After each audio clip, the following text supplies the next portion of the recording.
Hey everybody, Ryan here with Ray's latest, and today we're going to talk about Cedric Mullins kind of hitting his full stride out of injury, kind of into the lineup, as well as some roster cuts that were made to make the roster down to 52, as well as just some other tidbits along with spring training that I want to talk about.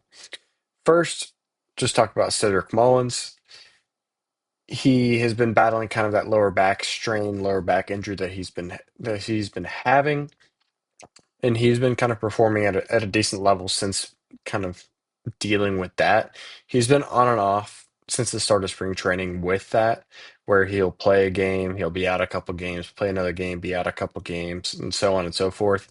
And so I think that he's kind of trending in the right direction. And I think that him making back-to-back starts in spring training is kind of in that right look and right direction of him being full go. And I mean, today, I mean, it wasn't a horrible outing from him. He went 1 for 2 with a walk and a strikeout today, bringing his batting average up to 267 on the spring. Nothing too crazy to worry about.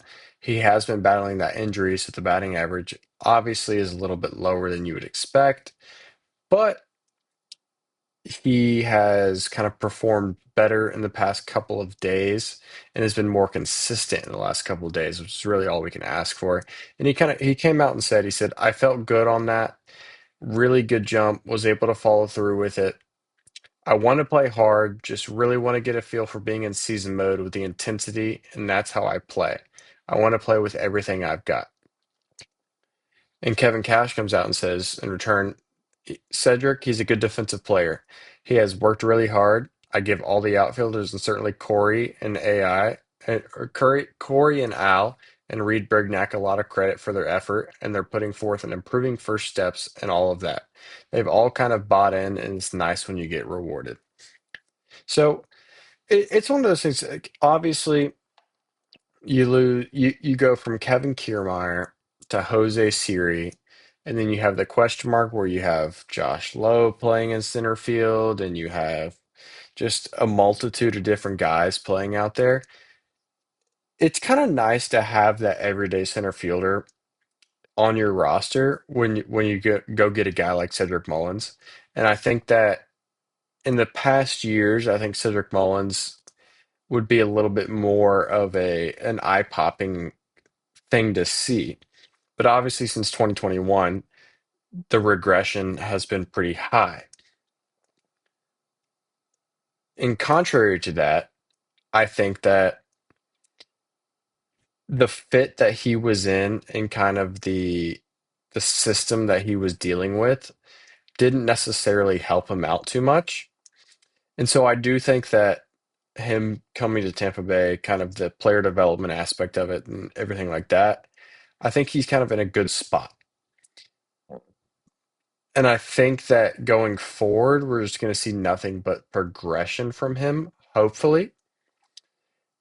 And I wouldn't necessarily say that him kind of bringing in from where he's been at in the past, where it's obviously been a question mark. The Orioles were very excited to get rid of him and not re-sign him.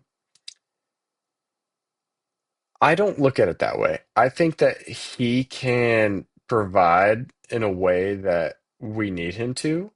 And if he can just play an average center field and have a plus bat at the plate, that's all I can ask for.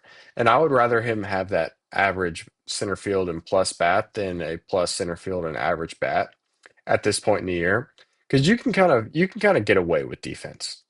Obviously, it will come back to bite you in the butt at some point during the year.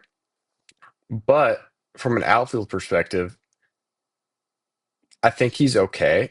And I think that him just getting as much reps as possible in center field is all you can really ask for.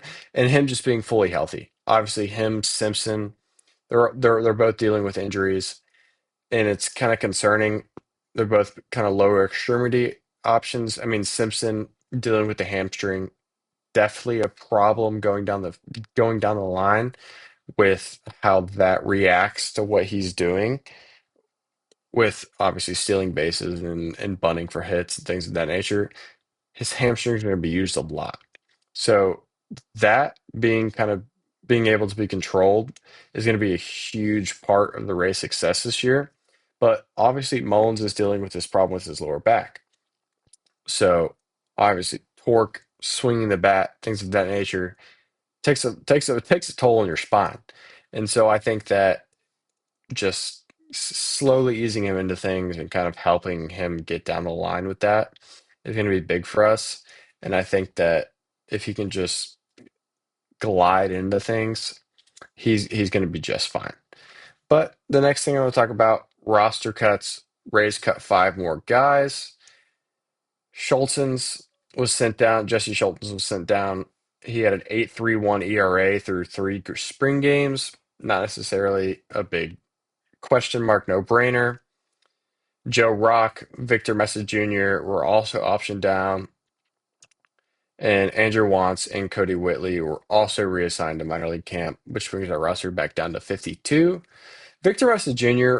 Is kind of just the biggest name in that group of people because obviously he was a once top prospect where he was the Hail Kingdom of the Marlins organization, and he's kind of slowly degraded over the years in that system.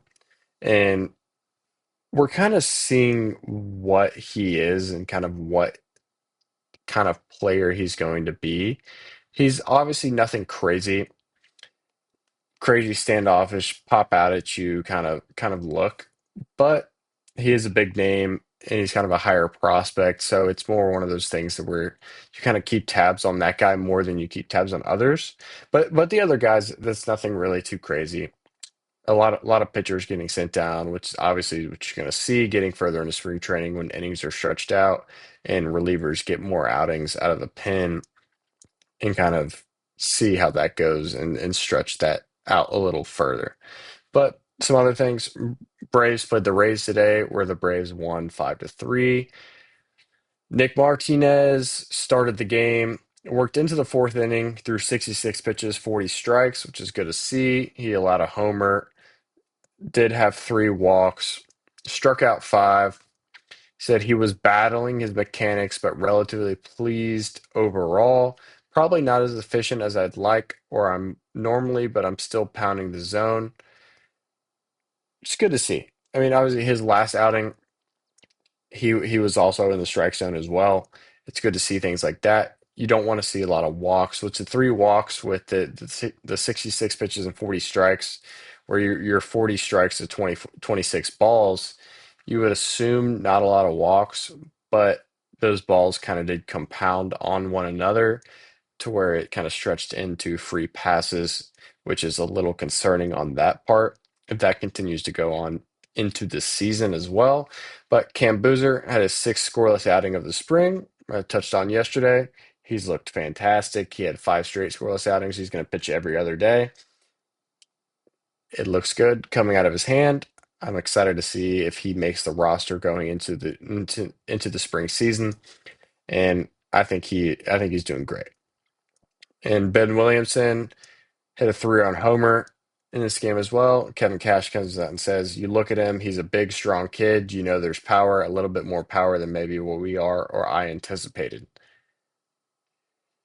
He's been very good this spring. Ben Williamson has looked great, and coming over from the Athletics, it was always a question mark. He was a primary third baseman. You have Junior Caminero, you have Taylor Walls, you have Carson Williams, you have Gavin Lux, you have Jonathan Aranda. There's no really place to put him in the infield. And I think that he's going to be one of those guys coming down the line where you see him as a maybe every third or fourth day starter, primary bat off the bench against lefties, and kind of go from there. So I think that him being on the roster is nothing but a plus. He can play anywhere in the infield, in my opinion. And I think just easing into everything with him, you kind of see the progression and you kind of see the kind of the pluses from him from a batting perspective. And obviously, you're not going to out bat Junior Caminero, just solely based on he might be the best hitting third baseman in Major League Baseball. And call me crazy if I say that, but I truly do believe that. I can't think of a third baseman that's more consistent and power hitter ish than him.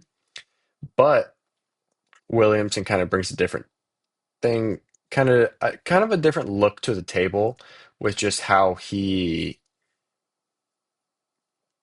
bats in his kind of fielding approach, which is a little more, I would say, stockish that you see. And when I say stockish, I just mean he's more less flashy, more just consistent and kind of by the book.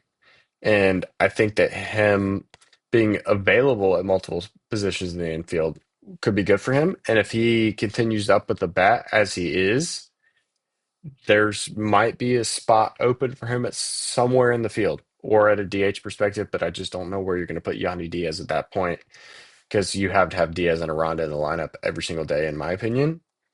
But having that depth option does help a lot, especially if you wanted to give a couple guys a rest day.